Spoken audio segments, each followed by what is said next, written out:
प्यारे बच्चों, आज की ऑनलाइन क्लास में आपका स्वागत है।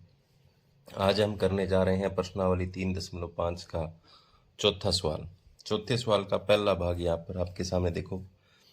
निम्नलिखित समस्याओं में रैखिक समीकरणों की युग्म बनाइए और उनके हल यदि उनका अस्तित्व हो तो किसी बीजगणितीय विधि से ज्ञात करना है। ज्ञात कीजिए। नंबर 1, एक छात्रावास के मासिक व्यय का एक भाग नियत है तथा शेष भाग इस पर निर्भर करता है कि छात्र ने कितने दिन भोजन लिया।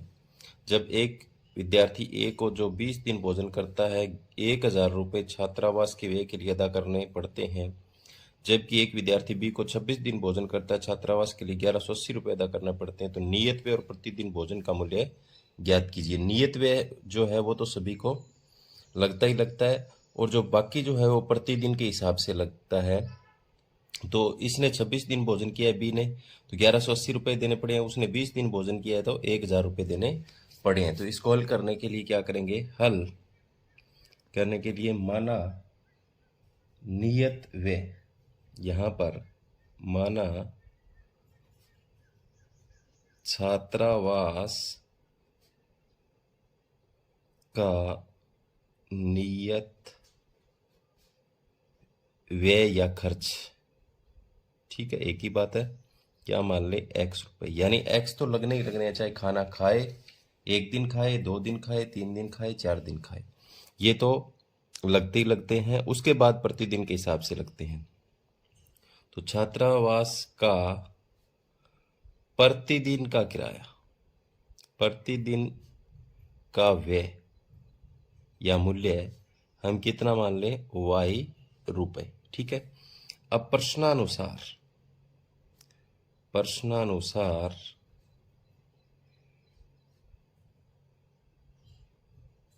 ए जो है विद्यार्थी ए के लिए, विद्यार्थी ए के लिए खर्च जो है वो देखते हैं हम पहले। अब x तो लगना ही लगना है उसको, और कितने दिन खा रहा है वो? 20 दिन खा रहा है, तो 20 y हो जाएगा, ठीक है।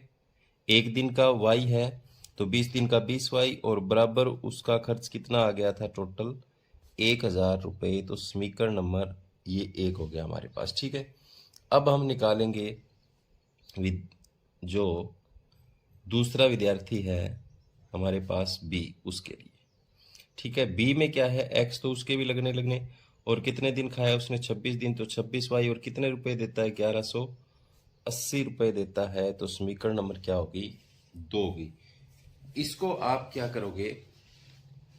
किसी भी विधि से हल कर सकते हो आप अपने हिसाब से।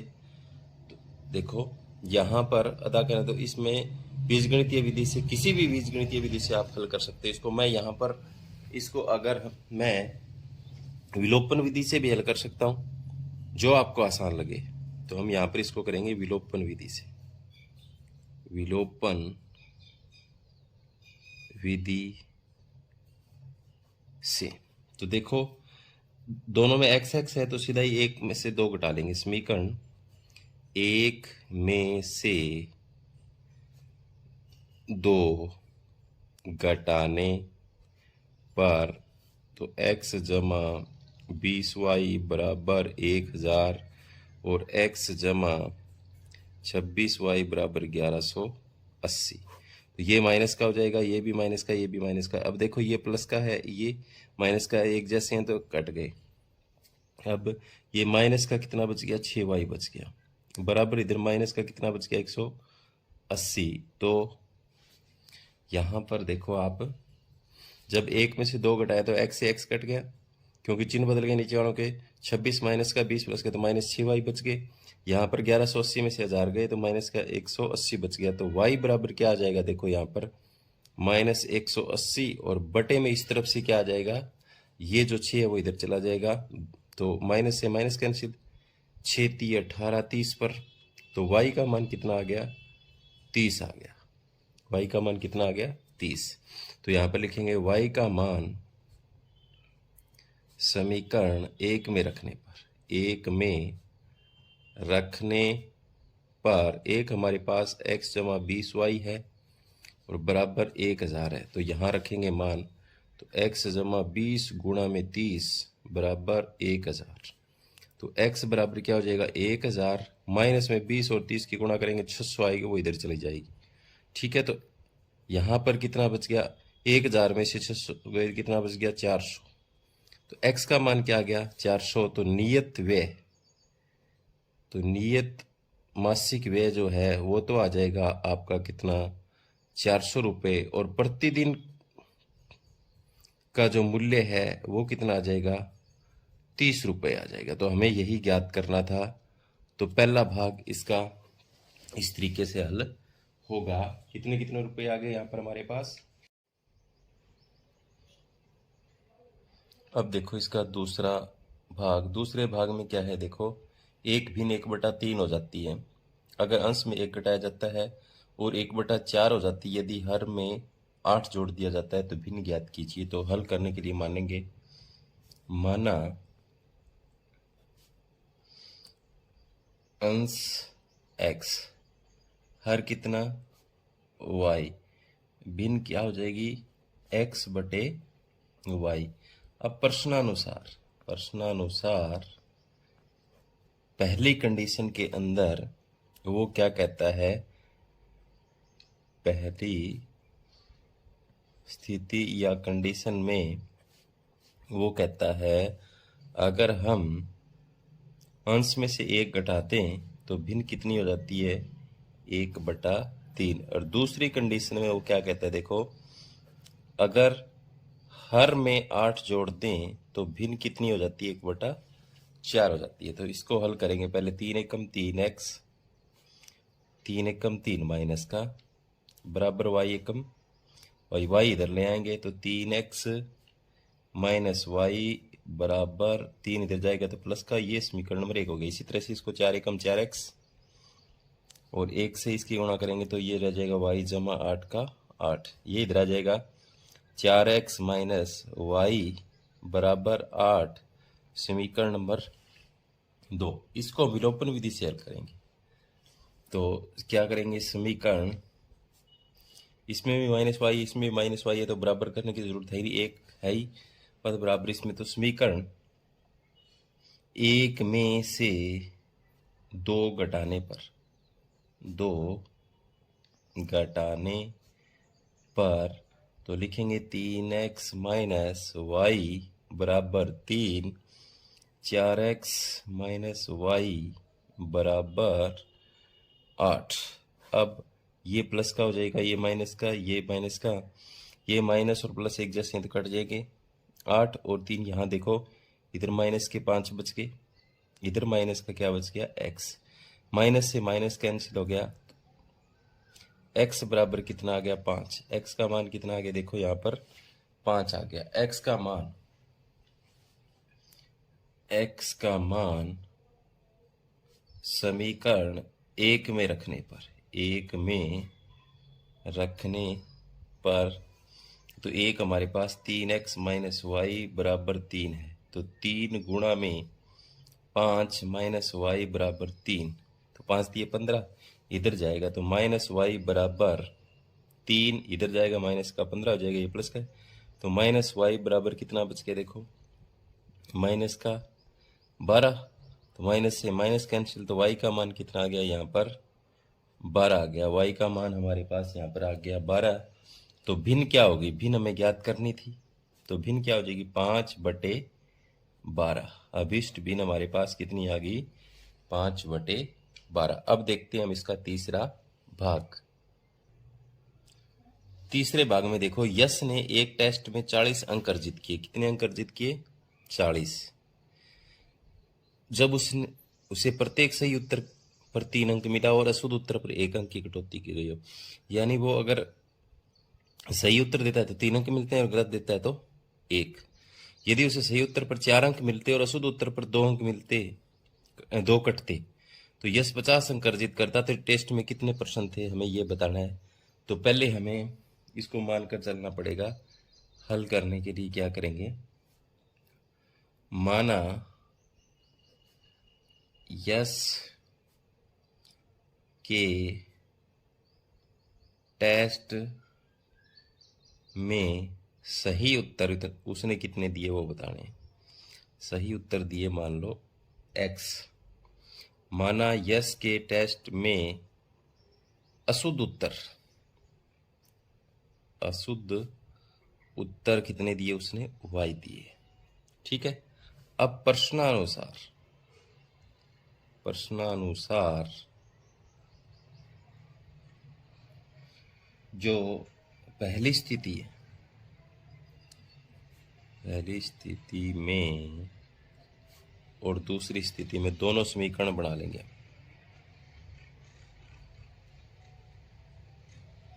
ठीक है, अगर वो x% देता है सही और y देता है अशुद्ध, तो सही के लिए 3 अंक मिलते हैं, तो क्या हो जाएंगे 3x पहले के अनुसार, और 1 कटता है तो 1y बराबर कुल अंक कितने आते हैं 40।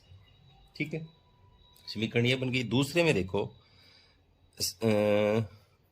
उसने सही के लिए 4 अंक मिलते हैं, तो 4x और कटते कितने हैं 2y माइनस का हो जाएगा बराबर कितने आते हैं 50। ये 2 से भाग भी हो जाता है, 2 से इसको भाग करें तो ये हो जाएगा 2 दूनी 4 2x 2 एकम 2y बराबर ये 25। ये समीकरण नंबर 2 हो जाएगी आपकी, ये समीकरण नंबर 1 हो जाएगी। अब यहाँ भी देखो माइनस वाई है, यहाँ भी माइनस वाई है, बराबर करने की जरूरत है नहीं, तो सीधा इस समीकरण 1 में से 2 घटाने पर, समीकरण 1 में से 2 घटाने पर, तो 1 में से 2 घटाएंगे तो 3x माइनस वाई बराबर 40, 2x माइनस वाई बराबर 25। ठीक है, हमने ये लिखा। अब देखो आपको पता है घटाने पर चिन्ह बदलते हैं, तो क्या हो जाएगा, देखो ये प्लस माइनस हो गए, ये कैंसिल हो जाएंगे। यहाँ माइनस का 2 है, प्लस का 3 है, तो x बच गया बराबर, यहाँ प्लस के कितने बच गए 15, तो x का मान तो कितना आ गया 15 आ गया। अब x का मान समीकरण 1 में रखने पर, समीकरण 1 में रखने पर, 1 में रखें तो देखो x का मान ये है, समीकरण 3x है, तो 3 गुणा में 15 माइनस वाई बराबर 40 है, तो माइनस वाई बराबर इधर जाएगा तो 15 3 45 माइनस का हो जाएगा, तो माइनस वाई बराबर माइनस का कितना बच गया 5, माइनस से माइनस कैंसिल आउट हो जाएगा, तो वाई बराबर कितना आ गया 5। तो यहाँ पर जो हमें टेस्ट में कुल कितने प्रश्न थे वो बताने थे, तो 2 सही उत्तर उसने दिए, वो 15 गलत थे 5, तो कुल प्रश्न कितने हो जाएंगे यहाँ पर 5 जमा 15 यानी 20। उसने 20 प्रश्नों के उत्तर दिए थे। तो इस तरह से हमने इसका तीसरा भाग देखा। अब देखते हैं चौथा भाग। चौथे भाग में देखो, एक राजमार्ग 2 स्थान ए और बी 100 किलोमीटर की दूरी पर है। एक कार ए से तथा दूसरी कार बी से एक ही समय चलना प्रारंभ करती हैं। यदि ये कारें भिन्न भिन्न चालों से एक ही दिशा में चलती हैं तो 5 घंटे पश्चात मिलती हैं, और यदि ये विपरीत दिशा में चलती हैं तो 1 घंटे पश्चात मिलती हैं। दोनों कारों की चाल ज्ञात करनी है। हमें दोनों कारों की चाल, मान लो ये बिंदु और ये बिंदु है, अगर एक यहाँ से चले एक यहाँ से चले, दोनों चले तो यहाँ मान लो मिलती है 5 घंटे बाद। अगर एक इधर चले एक इधर चले तो 1 घंटे बाद मिलती है। तो हमें कारों की चाल बतानी है। तो यहाँ पर लिखेंगे हल करने के लिए, माना ए से चलने वाली कार की चाल x किलोमीटर प्रति घंटा, बी से चलने वाली कार की चाल y किलोमीटर प्रति घंटा। हमने कितनी मान ली? तो अब देखो क्या कहता है वो, दूरी आपके पास 100 किलोमीटर है ही दोनों की, तो हमें पहले निकालना पड़ेगा। तो यहाँ लिखेंगे प्रश्नानुसार प्रश्नानुसार स्थान ए से चलने वाली कार द्वारा 5 घंटे में तय दूरी बराबर होता है चाल गुणा समय। तो चाल गुणा समय होता है तो 5x हो जाएगी ना, 5x किलोमीटर। ये समझाने के लिए लिख रहा हूं मैं आपको। बी स्थान से चलने वाली कार के लिए 5 घंटे में तय दूरी कितनी हो जाएगी, 5y किलोमीटर। ठीक है, ये इसके लिए भी हमें 5 घंटे में ही निकालनी है। तो ये हो गया। अब देखो, ये पहली कंडीशन है। पहली कंडीशन में क्या है, दोनों जो दूरी तय करते हैं, एक 5x दूरी तय करता है, एक 5y दूरी तय करता है।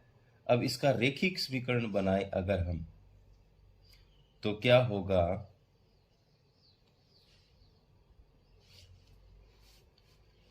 रेखिक समीकरण बनाए तो आपको पता है ए और बी के बीच की दूरी 100 किलोमीटर है, तो ये दूरी जो है वो बीच में बनी रहेगी। तो क्या करेंगे, 5x में से 5y अगर हम घटाएंगे तो इनके बीच की दूरी जो है वो कितनी आएगी, 100 किलोमीटर आएगी। 100 किलोमीटर का इन दोनों के बीच अंतर था, तो वो आएगी 100 किलोमीटर। तो यहां पर देखो, 5 से अगर इसको भाग भी कर सकते हैं, होता है ये हो जाएगा 5 से 5 एकम 5x, तो 5 को इसको करेंगे तो y आ जाएगा बराबर, ये आ जाएगा 20 किलोमीटर। लिखने की यहाँ जरूरत नहीं है। इस समीकरण में क्या बन गया, एक बन गया x माइनस वाई बराबर 20। अब जो दूसरी जो कंडीशन है उसमें क्या है, अब ये लिख के नहीं बताऊंगा मैं, डायरेक्ट बता रहा हूं। दूसरी स्थिति में अगर वो, ये तो विपरीत दिशा में एक दिशा में चलने पर, एक दिशा में यहां लिख देता हूं मैं ऊपर, एक दिशा में, दूसरी स्थिति में विपरीत दिशा में चलते हैं वो, विपरीत दिशा में अगर चले तो आपको पता है दूरी कितनी तय करेगी, चाल गुणा समय होता है। तो चाल हमने ये 5 x मान रखी है और y मान रखी है, तो 1 घंटे पश्चात मिलते हैं, तो दोनों की दूरी तो वो x और y ही रहेगी सी। तो x और विपरीत दिशा में चलते हैं, आदि इसने इधर दूरी तय की, इसने इधर दूरी तय की, जुड़ जाएगी, तो दोनों जुड़ जाएंगे। x प्लस वाई बराबर कितनी दूरी तय करी उन्होंने, 100। तो समीकरण नंबर 2 हो जाएगा। देखो, एक बिंदु यहाँ, एक बिंदु यहाँ है, ये कितनी दूर चली, एक कितनी दूर चली, तो बराबर 100 ही आएगी ना। तो ये हमने लिख लिया 100।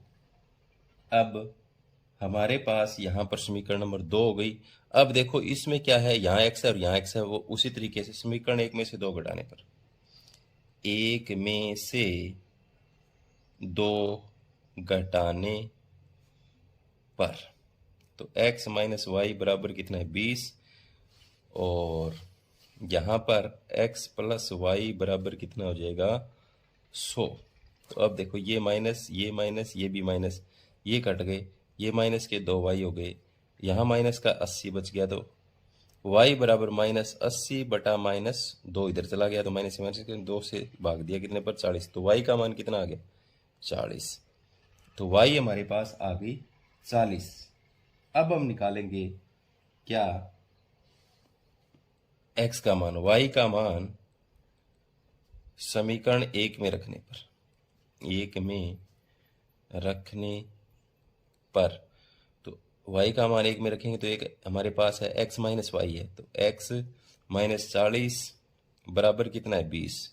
तो x बराबर 20, इधर जाएगा प्लस का जुड़ जाएगा, यहां देखो इधर जाके जुड़ गया, तो x बराबर कितना आ गया, 60। तो x हमने क्या माना था, ए कार की चाल मानी थी, बी हमने क्या माना था, ए बिंदु से चलने वाली कार की चाल थी, और बी हमने क्या माना था, वाई, बी से चलने वाली कार की चाल हमने मानी थी वाई। तो दोनों की हमने निकाल दी, तो कितनी आ गई हमारे पास, यहां लिख सकते हैं, ए स्थान से चलने वाली कार की चाल 60 किलोमीटर प्रति घंटा, बी स्थान से चलने वाली कार की चाल 40 किलोमीटर प्रति घंटा। अब देखते हैं हम इसका पांचवा अंतिम भाग। पांचवें में देखो, एक आयत का क्षेत्रफल 9 वर्ग इकाई कम हो जाता है यदि उसकी लंबाई 5 कम कर दी जाती है और चौड़ाई 3 इकाई बढ़ा दी जाती है। यदि हम लंबाई को 3 इकाई और चौड़ाई को 2 इकाई बढ़ा दे तो क्षेत्रफल 67 इकाई वर्ग बढ़ जाता है। तो आयत की विमाएं ज्ञात करिए। तो हमें मानना पड़ेगा यहाँ पर हल करने के लिए, माना आयत की लंबाई हम कितनी मान लें, x इकाई। ठीक है, माना आयत की चौड़ाई y इकाई। तो आयत का क्षेत्रफल क्या हो जाएगा, आयत का क्षेत्रफल जो होता है वो होता है लंबाई गुणा चौड़ाई होता है। तो x गुणा y यानी xy वर्ग इकाई हो जाएगा, वर्ग इकाई। अब प्रश्नानुसार मैं सीधा ही लिखूंगा, प्रश्नानुसार पहली कंडीशन में, पहली स्थिति में यहाँ पर आप बात सुनना ध्यान से, अगर आयत का क्षेत्रफल 9 वर्ग इकाई कम हो जाता है यदि उसकी लंबाई 5 कम कर दी जाए और चौड़ाई 3 इकाई बढ़ा दी जाए। तो देखो, अगर हम लंबाई 5 कम कर दें तो x माइनस 5 और गुणा में, ये तो लंबाई होगी, गुणा में चौड़ाई 3 इकाई बढ़ा दें तो y प्लस 3, इन दोनों की गुणा करें तो जो पहले क्षेत्रफल था ना xy, उससे कम आएगा कितना, 9। अब इसको हल कर लेते हैं आप। हल करने के लिए क्या करेंगे, इनकी गुणा करेंगे हम। तो गुणा करने के लिए क्या करेंगे, देखो x की इससे गुणा करेंगे xy आ जाएगा, x की इससे करेंगे क्या हो जाएगा, सॉरी 3x आ जाएगा, माइनस 5 किससे करेंगे तो माइनस 5y आ जाएगा, और माइनस 5 किससे करेंगे तो माइनस 5 दिए 15 आ जाएगा। इधर क्या है, xy माइनस 9 है। अब दोनों तरफ xy, इधर भी प्लस का इधर भी प्लस का, तो ये कट जाते हैं दोनों तरफ, अगर एक जैसे चिन्ह वाले एक जैसे हैं तो यहाँ पर देखो रह जाएगा 3x माइनस 5y रह जाएगा, इधर माइनस का 9 है, ये इधर जाएगा प्लस का कितना हो गया, 15 हो गया। तो यहाँ पर देखो 3x माइनस 5y बराबर 15 में से 9 गए 6 रह गया। यहाँ समीकरण नंबर 1 बन जाएगा, ये समीकरण नंबर क्या बन गया, 1 बन गया। ठीक है, पहली कंडीशन से बना लिया हमने। अब दूसरी स्थिति में क्या कहता है वो, दूसरी स्थिति में कहता है हम लंबाई को 3 इकाई और चौड़ाई को 2 इकाई बढ़ा दें, दोनों को बढ़ा रहा है, x जमा 3 गुणा में y जमा 2। तो जो क्षेत्रफल जो आ रहा है ना स्टार्टिंग में, क्षेत्रफल 67 इकाई वर्ग बढ़ जाता है, तो 67 जोड़ दो इसमें। अब वही तरीका, इस x की इससे गुणा करेंगे तो xy, इस x करेंगे तो 2x, अब 3 की करेंगे तो प्लस 3y और 3 दूनी 6 बराबर क्या हो जाएगा, xy प्लस 67। अब वही xy इधर भी है इधर भी, इससे कैंसिल हो जाएगा, तो क्या बचेगा 2x प्लस 3y और इधर 67, ये इधर जाएगा माइनस का 6 हो जाएगा। तो यहाँ जाके देखो 2x प्लस 3y कितने बच गए, 61। समीकरण नंबर क्या हो गया, ये आपके सामने 2 हो गया। तो एक समीकरण तो हमारे पास बन गया, देखो 3x माइनस 5y बराबर 6, दूसरा बन गया 2x जमा 3y बराबर 61। यहाँ पर बराबर नहीं है, अब देखो यहाँ 3x है यहाँ पर 2x है, या यहाँ पर 5y है यहाँ पर 3y है, तो एक को बराबर करना पड़ेगा। इसको मैं 2 से गुणा कर दूं, इसको 3 से गुणा करता हूँ, लिखूंगा समीकरण 1 को 2 से गुणा कर,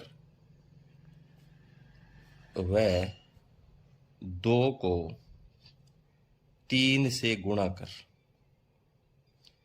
समीकरण 1 में से 2 घटाने पर, 1 में से 2 घटाने पर इस 2 से इसको गुणा करेंगे तो क्या हो जाएगा, 2 तिया 6x, 2 5 10y और 2 6 12। अब इस 3 से इसको गुणा करेंगे, 3 दूनी 6x प्लस में 3 तिया 9y बराबर 3 एकम 3, 3 6 18, 183। अब देखो ये माइनस का हो जाएगा, ये भी माइनस का हो जाएगा, ये भी माइनस का हो जाएगा। तो यहाँ पर अब आप देखो माइनस के हो गए ये तीनों, तो ये तो कट जाएंगे, प्लस माइनस के 6x, तो माइनस के हो गए 19y और माइनस के यहाँ पर कितने बच गए, यहाँ पर हमारे पास बच जाएंगे, तो यहाँ हमारे पास बच गए 171। तो माइनस से तो माइनस कैंसिल हो गया। तो y बराबर देखो 171 बटे में 19, 19 निम्मा, ये 171। तो y का मान कितना आ गया, ये आपके पास 9 आ गया। y का मान अब किस में रखने पर, y का मान समीकरण 1 में रखने पर, 1 में रखने पर, 1 में यहाँ दोबारा लिख देता हूँ, 1 ही है, 3x माइनस 5y बराबर हमारे पास 6 है। तो 3x माइनस 5 गुणा 9 बराबर 6, क्या हो जाएगा 3x, 9 पंजे 45 बराबर 6। तो 3x बराबर 6, इधर जाएगा 45 जो है वो प्लस का हो जाएगा। तो 3x बराबर कितना हो गया, यहाँ पर ये हो गया हमारे पास 51 हो जाता है। तो x बराबर 51 बटे में 3, 3 एकम 3, 2 बच गए, 3 7 21। तो x का मान कितना आ गया 17। तो हम क्या याद कर रहे थे, लंबाई चौड़ाई, तो लंबाई x मानी थी तो 17 आ गई, और चौड़ाई y मानी थी 9 आ गई। तो आयत की लंबाई तो आ गई 17 मीटर, और चौड़ाई आ गई कितनी, 9 इकाई। ये इकाई माननी थी, हमने मीटर मतलब नहीं लिया था। तो ये हमारे पास क्या है, हमने इसका 5वां भाग भी हल कर लिया। उम्मीद करता हूँ कि आपको समझ में आया होगा। धन्यवाद। जो बच्चे नए हैं वो चैनल को सब्सक्राइब करें और अपने साथियों को ज़रूर भेजें।